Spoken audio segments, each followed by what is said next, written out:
Good afternoon. Thank you for joining us for KREM 2 News First at 4. I'm Nicole Hernandez. Whitney Ward has the night off. Tonight, we continue to learn more about the man in custody for the murder of 4 University of Idaho students. Troopers in Pennsylvania arrested 28-year-old Brian Coburger for killing all 4 University of Idaho students in their beds back in November. Coburger is a PhD student at Washington State University. We know he lived in an off-campus apartment in Pullman, Washington. That's less than 10 miles from where Coburger allegedly stabbed the students to death. CBS News learned forensic analysis allegedly linked him to the crime scene in Moscow, Idaho.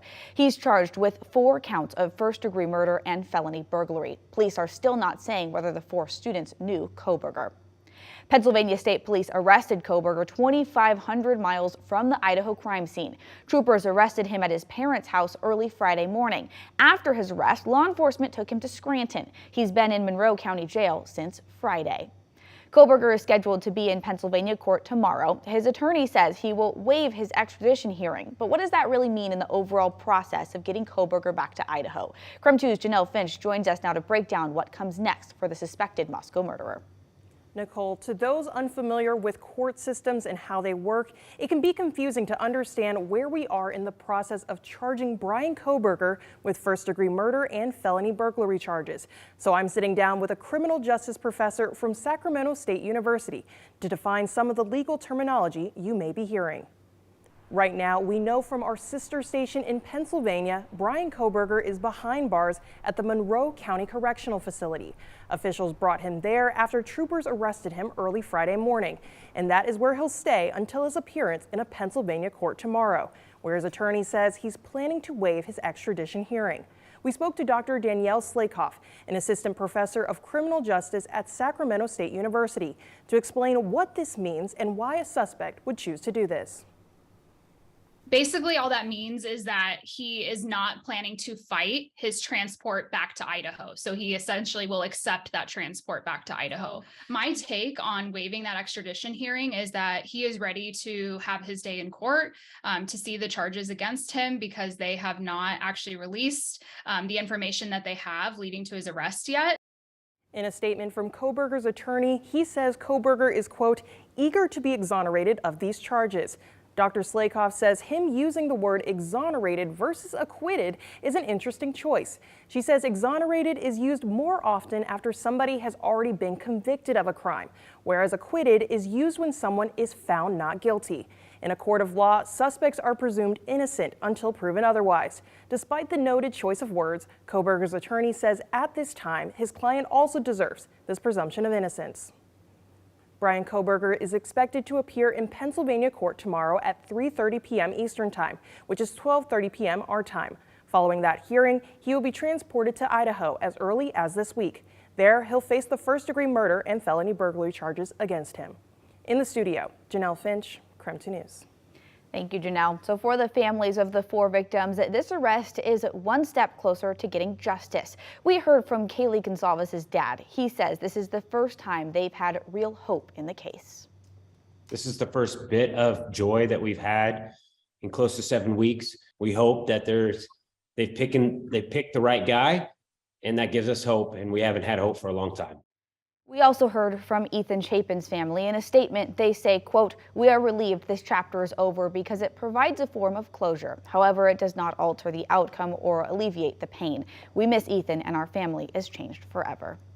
Meanwhile, the Coburgers family is speaking out for the first time. Yesterday afternoon, the family sent out a statement on his arrest. The statement reads in part, quote, first and foremost, we care deeply for the 4 families who have lost their precious children. There are no words that can adequately express the sadness we feel, and we pray each day for them. We will continue to let the legal process unfold, and as a family, we will love and support our son and brother. The Coburger family says they are fully cooperating with law enforcement in this investigation. You can find the full statement on KREM.com. Meanwhile, a lot about Coburger remains a mystery. We know he only completed 1 semester as a PhD criminology student at WSU, and now we're hearing from those who knew him about what he was like. Someone Coburger knew from his childhood talked about the suspected killer's personality when they were growing up.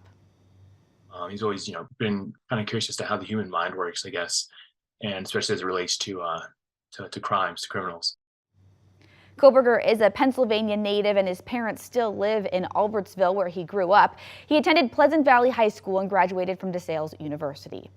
This is, of course, a developing story. We'll bring you updates on the suspect as soon as we learn more. For a look at all of our in-depth coverage on this story, you can text the word Idaho to 509-448-2000. We'll send you a link right to your phone.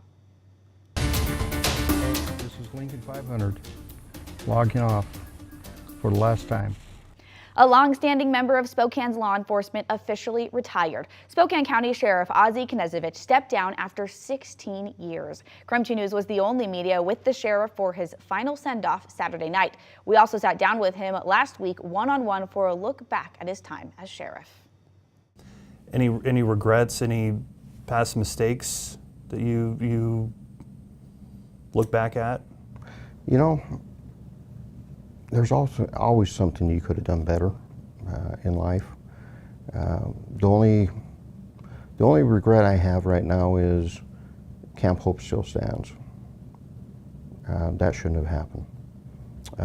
We were severely undermined by state leadership and by the City Council of Spokane. And, you know, that's no way for people to live. And quite frankly, it's no way for the neighborhoods to have to live either, in those businesses. So that would be one of the regrets that I have.